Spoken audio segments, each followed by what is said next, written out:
Բարի ուշ երեկո ձեզ սիրելի հայեր, քույրեր, եղբայրներ, Աստծո կամքով Հիսուս Քրիստոսյանով ուրախ եմ եթեր մտնել, ողջույն բոլորիդ, ամեն, ամեն, ամեն, փառք մեր Տիրոջը, ամեն, ամեն, ամեն։ Սիրելիներս, շատ կարևոր միտք է, որ կուզենամ ձեզ բոլորիդ հայտնեմ, դա կապված է թե ձեր հոգևոր առողջության, թե ձեր մարմնավոր առողջության։ Երբ Հիսուս Քրիստոսը հավաքեց մարդկանց լեռան քարոզի ժամանակ եւ դրանից հետո հացի բազմացման ժամանակ, ինչ ասաց, տվեք իրենց հաց, որպեսզի նրանք չնվաղեն։ Դա նշանակում է, սիրելիներս, որ Հիսուս Քրիստոսը մտածում էր մարմնավոր նյութական հացի համար, որտեղ մենք բոլորս տկար ենք մարմնով, ինչպես ասվում է, հոգին հոժար, մարմինը տկար, սիրելիներս։ Եվ դա ասելով, հիշատակելով Սուրբ Գրքից, ասում են, որ սիրելիներս, դուք պետք է ինչ որ անում եք մարմնի համար,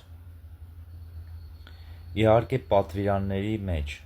Աստծո պատվիրանների մեջ, Աստծո խոսքի հետ կապված, որը որ սիրելիներս չի հեռացնում Աստծուց ձեզ։ Դա կլինի ծխելը, դա կլինի մարմնական ինչ-որ գործողություններ անելը, որը արտադրում է հորմոններ, սիրելիներս, որտեղ մեր մարմինը միշտ կարիքն ունի հորմոնների, ֆերմենտների և վիտամինների, այդ 3 նյութերի, սիրելիներս, քիմիական, օրգանական նյութերի, որոնք շատ կարևոր են մեզ համար։ Եվ սիրելիներս, այդ բոլոր նյութերը մենք օգտագործում ենք օրվա մեջ, բայց ինչքան քիչ ենք օգտագործում անպիտան սննդի մեջ, այդքան մենք վատառողջ ենք մեծանում և թունավոր նյութերը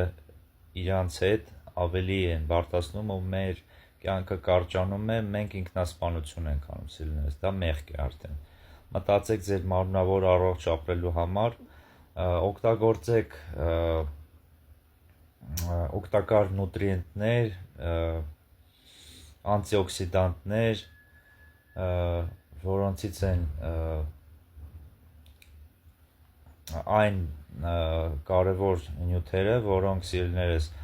գլխուղեղի համար, այսինքն նյարդային բջիջների համար, իսկ որտեղ նյարդային բջիջները մեր հրամաններն են կատարում, չէ՞, սիրելիներս մարմնի,